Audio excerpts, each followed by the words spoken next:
Hi guys, number one Marmaduke fan here with some quick reviews. We're looking at Manga Melek, but first we have to read what is Manga Melek? The rise and fall of kings and nations. They were led through the desert by flame, and they purified their promised land by fire. Yet the chosen ones now chose poorly, turning to false gods and fallible leaders. Will they survive to produce the promised seed? Adapted from the ancient texts. Boom, boom, boom. I love those descriptions. Okay, what is Melek? I don't know anything. I'm too much of a not Bible nerd to know what Melek is. Does that mean judges? But anyway, I'm reading these in reverse order by accident. The last one I reviewed was an adaptation of First Kings and Second Kings, basically the story of King Solomon on. Manga Melek starts off with Ginger Moses leading the people out of Egypt. So it kind of picks up where the Prince of Egypt basically leaves off and tells the story of the Israelites wandering in the desert, goes through Joshua and the entire book of Judges up to David, so 1st and 2nd Samuel. So one of the things I like about this series is they're basically getting the whole meta-narrative of the Bible across the series, and they are basically willing to show the things that a lot of Bible comics aren't willing to show because they're afraid it's not appropriate for Sunday school. They show some of the stuff that's really violent and dark about the Bible. So I kind of admire them for being willing to do that, because I don't like it when someone is so afraid of the Bible that they leave out the violent bits. Some of the violent stuff is actually super fun, and that it's part of the appeal because it's good guys versus bad guys. Some of the violent stuff raises serious moral questions that Christians should have to deal with seriously and thoughtfully, because it is a serious objection. But if you don't tell the kid about it, you're not respecting the child's intelligent enough to deal with the problem. The other fun thing about this adaptation is they're willing to add just a little spark of humor to some of the situations. Some of it is in the Bible itself, and they're just kind of like identifying it and bringing it out. And some of it is just by having the characters comment in a human way on the situation that's unfolding, because the Bible is written in such a very tight writing style. Often you get lots and lots of things happening with very sparse details. So because it's an adaptation into manga format, I appreciate basically taking a chance to add little details like that make it feel like a fun manga. They're not scared of basically making it such a literal translation of the Bible that it wouldn't work as a comic. So one thing I want to point out here, because I don't think I've pointed out anywhere else, is this really manga specific convention that I really like, which is the use of empty boxes to indicate passage of time.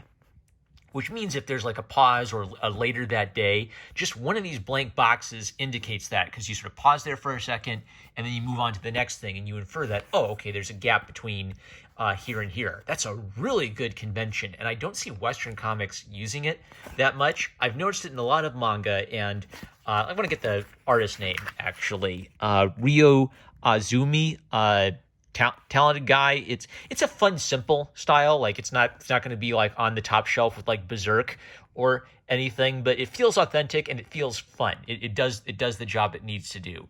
And the art director was Ai Hori. I also really appreciate how in the art direction there's a lot of consideration of real historical details and of letting the characters making sure the characters are distinct so you can identify them easily. So Joshua always has like this little goatee and kind of like this Middle Eastern headdress. So it's really easy to spot him and distinguish him from Ginger Moses. Okay, so I highlighted this because this is the judgment of Achan, and this is one of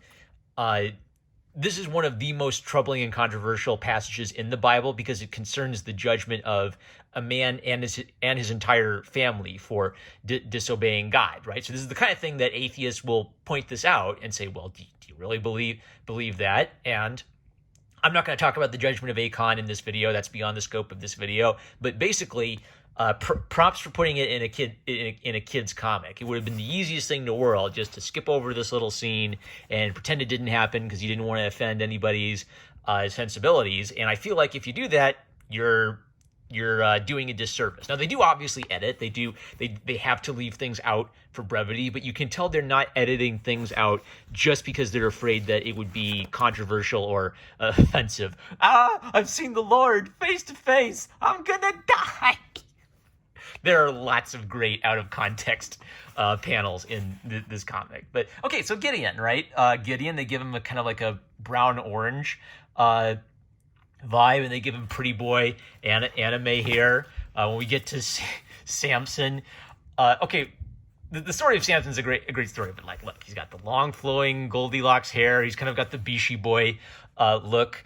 They made some additions to Samson and Delilah that I think are brilliant, which is they have him do some like cutesy bootsy comments that are not in the Bible. I just kind of want to read it so you get a feel for what I'm seeing. I once thought I'd never love again, but you, oh Samson, you thought, you evil false god worshipping man betraying thought, you know how I love you, how it makes me weak. Tell me, what about you makes you weak? Me? Weak? Nothing. I'm a himbo. That's not in there. Well, except maybe fresh bowstrings. Yeah, wrap those suckers on me and I become as weak as a baby. Come on, really? But I'm already helpless when I'm with you, my little Smeechy. My little Smeechy? Huh, I don't think that line is in the Bible. Aw, Smeechy, don't be angry. No, don't call me Smeechy. You don't love me. This is brilliant. Okay, so the reason this works is they're picking up on a theme of the story. Samson is a dumb himbo, and why doesn't he realize that Delilah is lying to him? Well, gee, why would any man be stupid when he sees a beautiful, beautiful woman? Who's ever heard of that happening? But so when they translate it into comics, they do this really corny, really cringy gag, but it works because Samson is being dumb. So they highlight Samson being dumb by having him say this really dumb, goofy stuff. I really appreciate this, actually. Like, if you're not going to do a literal, like, word-for-word translation, if you're going to try to make it fit with a manga sense of humor, do some of this stuff. And it's really the thing I appreciate most about it is in humanizing it, it's sort of like they're putting it into a vernacular that a kid would get. I feel like a kid could get the Bible if they read it. Like, some of it's going to be over their head. Kids are smart. Kids can figure out some of this stuff. But in translating it to the vernacular, they're willing to do a few little creative things to kind of like convey some of that stuff. Like, Samson is being dumb. So that's a great line. Hopping ahead, why'd I mark this? Okay, so this is David towards the end of his life. Again, they're showing David and Bathsheba. VeggieTales kind of did David and Bathsheba. They made it King George and the Ducky, so they could do the substance of the story without doing any of the, like sexual, inappropriate for little kids content of it. They do like the whole David and Bathsheba story and the murder, and they talk about adultery. They are trusting children to, or young adult readers at least, to be able to grapple with this stuff. So here's just another little line of them sort of humanizing it. So Nathan the prophet comes to confront David. Nathan knows about his sin, and he says, perhaps it's because you've taken a new wife. How many wives do you have now? I can't keep count. Yes, me neither. Just a great little line. Like, it's great. Like this isn't in the Bible, but by giving them a little bit of this back and forth, it fleshes out the story and makes them a little bit more human and helps us connect with them. So the gag works because David is actually like losing track of his own number of wives.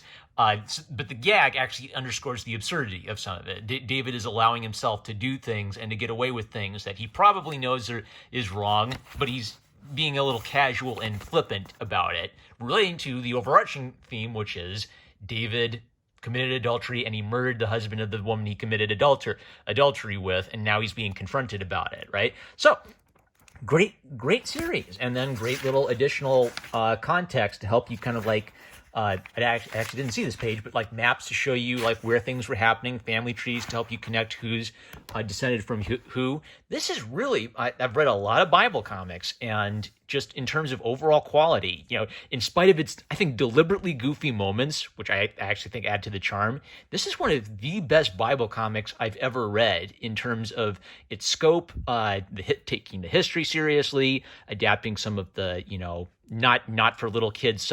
Don't tell the little kids about that stuff. Good for them. So really great series. Next, just a quick look at Annihilation Moondragon. This is an Iron Man comic, and if you like Iron Man, check out my friend The Right Geek. I am often a guest on her channel where we do podcasts discussing Iron Man books. This is a reprint of Invincible Iron Man 54. It's just an okay issue. So art by George Teska, inks by Vinny Coletta, script by Mark Friedrich. This is an example of just like a really dumb comic, but that is one that is also fun.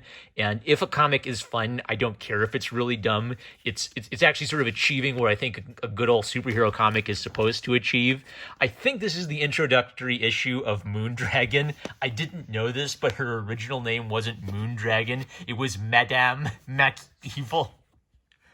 Oh, bald is beautiful, as my old high school teacher would say. So it's just this really goofy thing where she takes control of Iron Man's armor and she makes him fight another good guy, and Iron Man's upset because he's trying to regain control of his armor and he feels bad that someone's using him as a puppet to beat up Namor. And there's this great it's melodrama is what it is. Like in the melodrama, there are good guys. The good guys are super good. There are bad guys. The bad guys are maniacally evil. Good and evil clashes, and good triumphs over evil in the end. Sometimes by the skin of its teeth, with this super colorful. I've always thought that Marvel Comics was kind of the Shonen Jump of America, where Shonen Jump is kind of doing for Zoomers what Marvel Comics did for baby boomers and Gen X and for millennials. Like Marvel Comics and DC Comics had a really good run of really speaking to generation after generation of young boys. So if you like manga, give it a shot. This is a very goofy issue, but it's still a good fun. What is it? Bare knuckle, drag 'em out, fight between two superheroes. If you're really interested in Iron Man, check out The Right Geek, and she and I are discussing some good old Iron Man books. All right, that's our review. Next, I will be reviewing the manga adaptation of the story of Moses. So for some reason, I ended up going in reverse order, but you know what? I guess that works. I kind of get to see them. One thing I noticed is there's kind of like an interesting little motif of Satan showing up from time to time. That's something I have a feeling like when I get back to Genesis, the book of Genesis, I'll see like how they adapt the story of Lucifer. But it was just something I picked up. Maybe a kid might not be able to pick that up right away if they just read this issue, but I have a feeling if they read them in the proper order, they'd be able to pick up that motif. So kind of a neat thing. All right, that's it. Number one Marmaduke fan. Love you guys. Catch you later.